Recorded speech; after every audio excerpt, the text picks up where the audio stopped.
Making my way back home, been a long day, time to see my fluffy dog.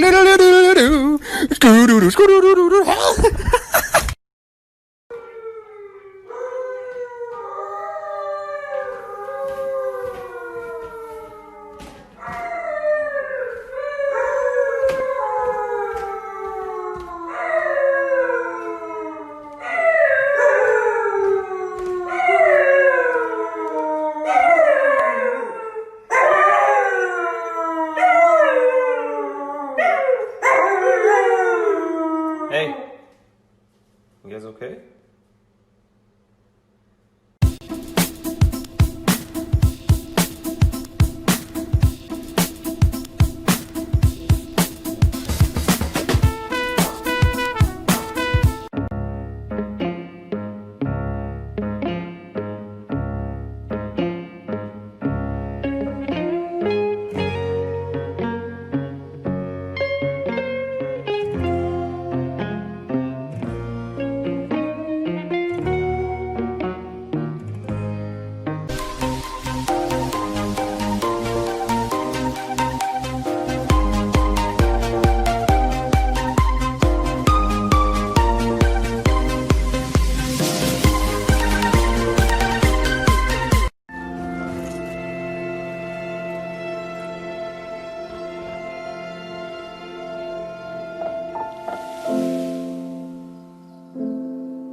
If you're fucking happy and you motherfucking know it, clap your motherfucking hands.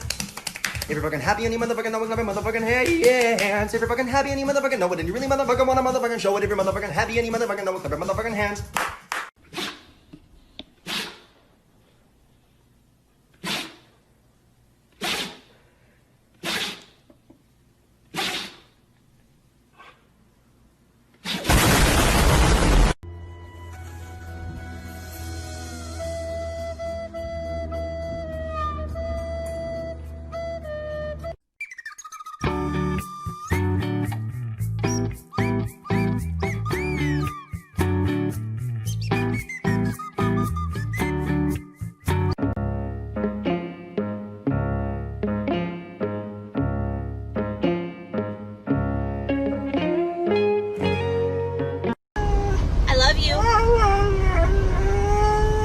I love you. Hey, I wrote for it. I love you. Paulo, I love you too.